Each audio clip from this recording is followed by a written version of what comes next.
Hi, my name is Kristen Ireland, and I am co-owner of PeopleSpark Consulting. And I'm going to talk to you today about the top 5 reasons of why it's great to be an entrepreneur. Before I start about that, I wanted to give a little bit of background about me.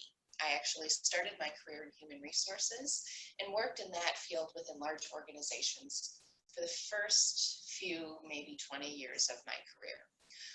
And then about 2 years ago, a coworker and friend of mine decided to go out and start our own business.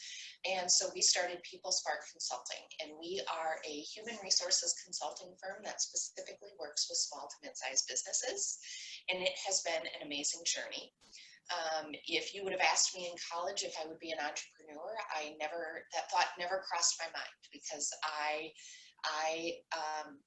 assumed the path was right in front of me, right? That I would go to school, get a job, work for a company, and work there for years. And it's a decision that I'm glad I have made.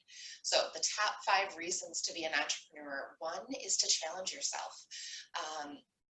I was at a point where I realized I was starting to rely on other people to provide those challenges to me for my own growth and my development.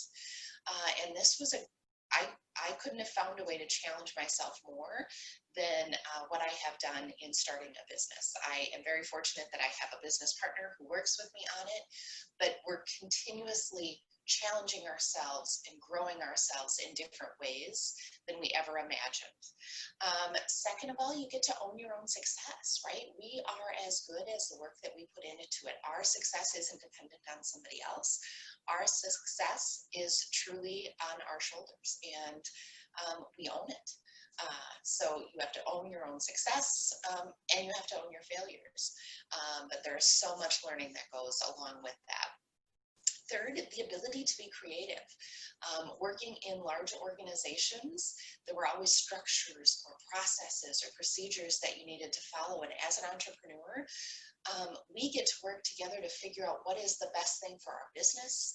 How do we be creative and adjust to where we see needs to better meet the needs of our clients, whatever that may look like. But we can change directions on a dime, and it's been a great way to not only advance our business, but better support the clients that we work with.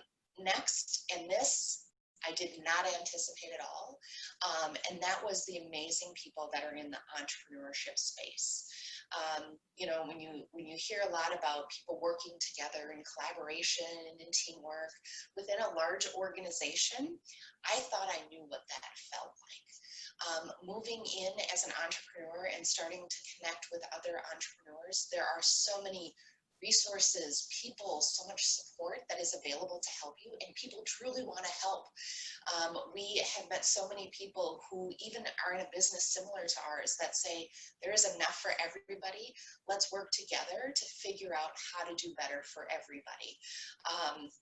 People offering resources, support, working together truly for your best interest, and then in turn you're working for their best interest. So there is a huge community and network of support for entrepreneurs. And lastly, I would say the flexibility. Because you own your own success, you're providing your own challenges and driving to achieve those. You also have flexibility in how you schedule and how you work. You get to choose what clients you work with and what clients you don't. So you can work with the people that you really enjoy being with, and you have the flexibility to do the things that you want to do. Just 2 weeks ago, there was some volunteer work that was offered that is something that I felt very passionately about. I didn't have to ask approval for anybody to make time to go and do that work and to be able to volunteer. I could really allow that time for me to meet those needs and be flexible to what I needed to do as a whole person, not just for my business. And that was amazing to do that. A couple of things, considerations that I want to put out there as well as you're thinking about potentially becoming an entrepreneur, is one of the big shifts that I saw as I moved into entrepreneurship after being a number of decades within businesses doing human resources is specifically since I was doing consulting and moving into consulting, I assumed that I could rest on my expertise and experience as that subject matter expert, as that expert in human resources, which is true. But you're more than just a subject matter expert. You're now a small business owner. So you need to start thinking of a small business owner and doing things that small business owners do, like sales, right? As a human resources professional, I wasn't involved in sales. Now I'm doing sales on a daily basis, and I have grown and challenged myself because of that. So there's a lot of great things. I encourage you to go out and look at what that would be, what it would mean to be an entrepreneur, because there are so many wonderful things about that. Thank you so much. Have a good day.